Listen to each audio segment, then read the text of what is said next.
सबसे पहले आपको बताएं, हुकूमत ने पेट्रोलियम मसनूआत की कीमतों में इजाफा कर दिया। पेट्रोल 5 रुपये 44 पैसे और डीजल 31 रुपये 5 पैसे महंगा कर दिया गया। पेट्रोल की नई कीमत 316 रुपये 15 पैसे फी लीटर हो गई, जबकि फी लीटर डीजल 354 रुपये 35 पैसे में मिलेगा। नई कीमतों का इतलाक 20 जुलाई तक के लिए किया गया है। हुकूमत ने पेट्रोलियम मसनूआत की कीमतों में इजाफा कर दिया है। पेट्रोल 5 रुपये 44 पैसे और डीजल 31 रुपये 5 पैसे महंगा कर दिया गया। पेट्रोल की नई कीमत 316 रुपये 15 पैसे फी लीटर हो गई, जबकि फी लीटर डीजल 354 रुपये 35 पैसे में मिलेगा। नई कीमतों का इतलाक 20 जुलाई तक के लिए किया गया है। हुकूमत की जानिब से पेट्रोलियम मसनूआत की कीमतों में इजाफा कर दिया गया है। पेट्रोल 5 रुपये 44 पैसे और डीजल 31 रुपये 5 पैसे महंगा कर दिया गया। पेट्रोल की नई कीमत 316 रुपये 15 पैसे फी लीटर हो गई, जबकि फी लीटर डीजल 354 रुपये 35 पैसे में मिलेगा। नई कीमतों का इतलाक 20 जुलाई तक के लिए किया है। अवाम ने पेट्रोल की कीमतों में नया इजाफा मुस्तरद कर दिया है। कहते हैं हुकूमत को गरीब अवाम की कोई फिक्र नहीं। शहरियों ने मुतालबा किया है कि पेट्रोल की कीमतों को कम करके रिलीफ दिया जाए। अब कोई ऐसा वसीला कर दे कि ये लोग को समझ में आ जाए, पर गुजारा कर रहे जिंदगी है तो वही चल रहे हैं बस। हुकूमत आवाम का खून पीने के लिए आई है, अपना उल्लू सीधे कर रही है। गरीब मर रहा है, अवाम मर रहा है, खा रहा है, पी रहा है, इनको क्या लेना देना इनसे। इतनी महंगाई है कि पहले पेट्रोल नहीं पूरा हो रहा था और महंगा कर रहे हैं तो परेशानी तो बढ़ती है ना। ये फैसला गवर्नमेंट ने बड़ा गलत किया है। गरीब अवाम के लिए ये मुश्किलात पैदा कर रहे हैं। अमीर बंदे को इतना फर्क नहीं पड़ेगा, लेकिन जो बेचारा बाइकिया चलाता है उसका क्या बेचारे का बनेगा। सो कि उठेगा, नई कीमत हो जाएगी, घर रोटी कैसे करेगा अपना। तो हुकूमत को चाहिए कि थोड़ा रहम करे गरीब लोगों पे। हम दिहाड़ीदार वाले लोग हैं, हम कैसे गुजारा करेंगे। और अभी आपको बताएं कि पेट्रोलियम मसनूआत की कीमतों में इजाफे के बाद all Pakistan मजदा and goods transport association ने किराए बढ़ा दिए। किरायों में 10% इजाफे का ऐलान कर दिया गया है। जैसे ही पेट्रोल की कीमत बढ़ी तो goods transport मजदा and goods transport की जानिब से किराए भी बढ़ा दिए गए हैं। किरायों में 10% इजाफे का ऐलान कर दिया गया है। अपडेट करें अहम खबर से, पेट्रोलियम मसनूआत की कीमतों में इजाफा, ट्रांसपोर्टर्स की जानिब से भी किराए बढ़ा दिए गए हैं। पेट्रोल की यह कीमतें 20 जुलाई तक के लिए और इसके बाद कीमतें दोबारा बढ़ सकती हैं, क्योंकि हुकूमत ने पेट्रोलियम मसनूआत की कीमतों का तयन रोज़ाना की बुनियाद पर करने का फैसला कर लिया है। ओगरा कीमतों का तयन रोज़ाना की बुनियाद पर करके वेबसाइट पर पब्लिश करेगा। वज़ीर पेट्रोलियम अली परवेज़ मलिक कहते हैं कीमतों में जितना उतार चढ़ाव होगा वो अवाम को फौरी मुंतकिल होगा। ज़ख़ीरा अंदोज़ी की बिल्कुल इजाज़त नहीं, नाजायज़ मुनाफाखोरी पर सख्त कार्रवाई होगी।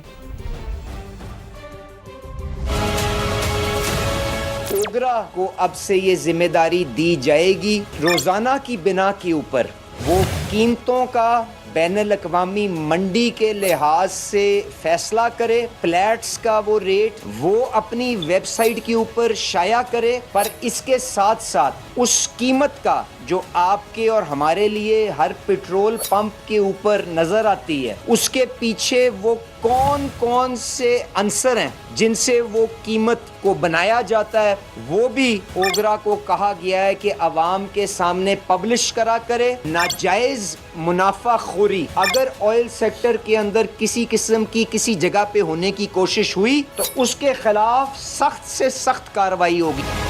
रोजाना की बुनियादों पे ये जो कीमतों के तयन से ये होगा कि एक जो गिला किया जाता था कि जी फौरी ट्रांसफर नहीं होती, वो रोजाना की बुनियादों पे उतार चढ़ाव जितना होगा वो ट्रांसफर हो जाएगा। तो दूसरी जानिब कश्मीर बंद पड़ा है। रियासत पाकिस्तान आपने हुर्मुज़ खुलवा सकती है तो कश्मीर को भी खुलवाए। बिलावल भुट्टो की डडियाल में पुकार। जलसे से खिताब में मुखालिफिन को निशाने पर रख लिया, कहा यह कौन सा शेर है जो कई इलाकों को कश्मीर का हिस्सा मानने से ही इनकारी है। विफाकी वजीर ढिटाई से कहता है कि बयान पर कायम हूँ। वजीर आजम वजाहत करें, क्या विफाकी वजीर ने पॉलिसी बयान दिया? अगर पॉलिसी बयान है तो ठीक, वरना शहबाज शरीफ इस वजीर को काबीना से निकालें। दूसरा वजीर कहता है 12 सीटें जेब में है। वाज़ेह कर दूं, कश्मीर का फैसला कश्मीरी अवाम ही करेंगे।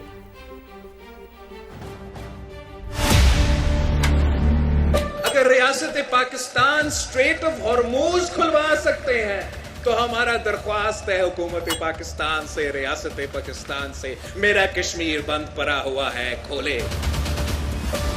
ये कौन सा शेर है जिन्होंने कोटली को, डडियाल को, मीरपुर को और रावला कोट को कश्मीर का नक्शा से खा चुके हैं?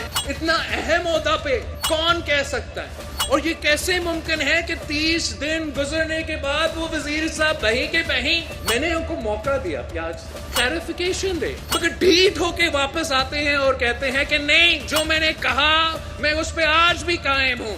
अगर तू इस बात पे आज भी कायम हो कि मेरे लिए रावला कोट के अवाम कश्मीरी नहीं, मेरे कोटली के अवाम कश्मीरी नहीं, मेरे मीरपुर के अवाम कश्मीर के नहीं, तो तुम्हें कोई हक नहीं है। ये वजारत को आपको छोड़ना पड़ेगा। वजीर आजम शहबाज शरीफ साहब को बाज़ाब्ता खुद क्लैरिफाई करना चाहिए कि क्या ये वफाकी हुकूमत का पॉलिसी है जो आपका वजीर दिफा कह रहा है या नहीं। अगर आपका पॉलिसी है तो रखे उसको, अगर आपका पॉलिसी नहीं है तो लात मार के बाहर निकालो। दूसरा एक वफाकी वजीर साहब है, ये कहता है 12 सीटें हमारे जेब में। अब तो शुरू करते हैं जेब से 12 सीटें। मैं समझता हूँ कश्मीर का फैसला ना इस्लामाबाद का जेब में, ना फैसलाबाद का जेब में, ना पिंडी का जेब में। कश्मीर का फैसला सिर्फ कश्मीर के नौजवानों के है।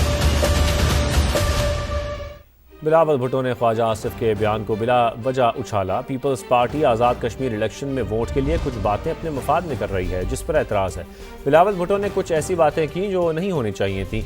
वज़ीर आज़म के मुशीर राना सनाउल्लाह की प्रोग्राम मेरे सवाल में गुफ्तगू बोले, मौलाना फजल रहमान के बयान पर रद्द-ए-अमल ज़रूरी था, इदारों को कौमी हिमायत की ज़रूरत है।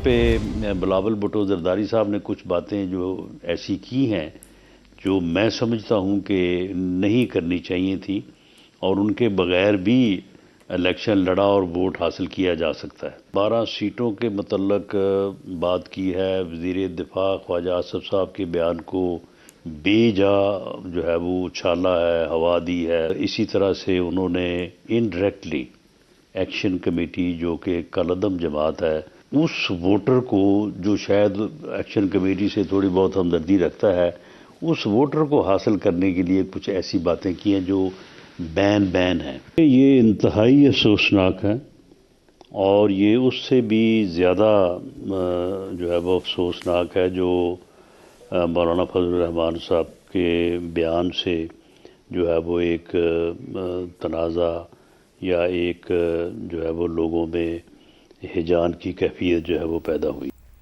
लाहौर से खबर दें, जहां वेलिंगशा टाउन के घर से 4 लाशें बरामद हुई। लाशें मां और 3 बच्चों की हैं। पुलिस ने घर के सरबराह को हिरासत में ले लिया है। बज़ाहिर ये लगता है कि चारों को जहर देकर मारा गया है। पुलिस हर पहलू से तहकीकात में मसरूफ है। अब तक क्या सामने आया है? समा के नुमाइंदे उमर याकूब हमारे साथ मौजूद हैं। उमर, बताइए अब तक क्या सामने आया तहकीकात में? अच्छा, बिल्कुल, ये वो घर है वेलिंगशा टाउन का जिस घर से 4 जहर ख़्वानी की वजह से अमवात वाक़ हुई हैं, जिसमें एक खातून और उसके 3 बच्चे शामिल हैं। और पुलिस ने इनिशियल इंटेरोगेशन में ये शुबा ज़ाहिर किया गया है कि इस घर का जो सरबराह है उसका नाम है नासिर डोगर, उसी ने अपनी बीवी और बच्चों को जहर दिया और इस सारे वाक़े को एक ड्रामे की शक्ल देने की कोशिश की कि उन्हें फूड पॉइजनिंग हुई या कोई और मामला था। लेकिन अभी पुलिस उस शख्स को अपनी हिरासत में लेके जा चुकी है। इंटेरोगेशन सेंटर में उसको मुंतकिल कर दिया गया है। हुआ कुछ यूँ था कि आज मगरिब के करीब ये एक फैमिली जो घर के अंदर मौजूद थी, जिसमें खातून और उसके 3 बच्चे थे, वो खाना खा रहे थे कि अचानक उनकी हालत बिगड़ना शुरू हुई। तो वो खातून चीखती हुई बाहर दरवाजे की तरफ भागी, जबकि बच्चे वॉमिट करते हुए वहाँ पर ही गिर गए। जबकि जो बाहर गार्ड्स मौजूद थे और जो लोग मौजूद थे, उन्होंने इस खातून को करीबी एक क्लिनिक में शिफ्ट करने की कोशिश की, लेकिन जैसे ही वो वहाँ पर उसको लेके गए तो उसकी जहर इस हद तक फैल चुका था कि वो भी वहाँ पर जाकर दम तोड़ गई। वैसे ही